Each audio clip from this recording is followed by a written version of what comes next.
Abigail Smith Adams was born on November 11, 1744, in Weymouth, Massachusetts. As a child, she was often sick, so she turned to reading and learning as entertainment. As she grew up, she realized she would never be allowed to study from the same inn as her brother, simply because she was a woman, and their education was not to be that of academia, but rather domestic chores. Because of this, she became an advocate for women's education. She once said, "If much depends, as is allowed, upon the early education of youth, and the first principles which are instilled take the deepest root, great benefit must arise from literary accomplishments in women." She argued that women should be given the right to a formal education, just as men were allowed. They were citizens too. She was not satisfied, like many women during this time, with her role in life being limited to household chores and raising children. To achieve breaking the stereotype, women needed an education. Furthering her advocacy for women's rights was her marriage to John Adams in 1764. Their marriage was filled with love and happiness, and of course, letter writing. It was in these infamous letters that Abigail urges her husband to pay attention to the ladies and remind him, "Remember the ladies, and be more generous and favorable to them than your ancestors. Do not put such unlimited power into the hands of the husbands. Remember, all men would be tyrants if they could. If particular care and attention is not paid to the ladies, we are determined to foment a rebellion, and will not hold ourselves bound by any laws in which we have no voice or representation." For this time period, the reminders in her letters were seen as audacious by men, but that did not stop Abigail Adams from speaking her mind and becoming an ardent advocate for women's rights. While men saw her as foolish, she, as many of the women that came after her, would not give up, but rather persevere through the mockery and even hatred. Her own husband even disregarded these reminders, just as any man would at this time. Although John did not take her views on women's rights seriously, he learned throughout their marriage that she knew politics, especially their shared anti-federalist views, and he would often come to ask her for her opinion on certain political matters. Her political knowledge was in part due to her term on the Massachusetts Colony General Court in 1775, along with Mercy Warren and the governor's wife, Hannah Winthrop. Their job was to question women about their loyalty to the English crown and report any women trying to obstruct the revolution. While Abigail made it clear she would not be silenced, on March 4, 1797, her attitude was forced to change ever so slightly, as her husband was now the second president of the United States.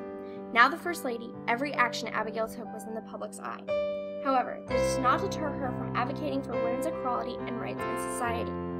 She would plan parties, remind men that women are important members of society and deserve to be treated as such, and raise their 5 children throughout the entirety of her husband's 4-year term as president. She sought to remind men that they would not be here without women, once saying, "If we mean to have heroes, statesmen, and philosophers, we should have learned women." After John Adams' presidential term, the two lived in Quincy, Massachusetts for the rest of their lives. She continued to raise awareness as to the importance of women's rights to younger generations. Abigail Adams died on October 28, 1818, and is buried at the First Unitarian Church next to her husband and 2 of her sons. She did not live to see her son, John Quincy Adams, become the 6th President of the United States. However, her memory lives on thanks to her grandson, who had many of her letters published in 1848. Abigail Adams was one of the initial women to give birth to the feminist movement. She was strong-willed and would not be deterred from calling attention to the unfair treatment of women for any reason. She was among one of the first women to hold a government position, something that even early second-wave feminists would not get to experience. She was able to influence a man in the political sphere, something completely unheard of in the late 18th century. She laid the groundwork for women who came after her, such as Ellen Starr, Margaret Sanger, and even Hillary Clinton.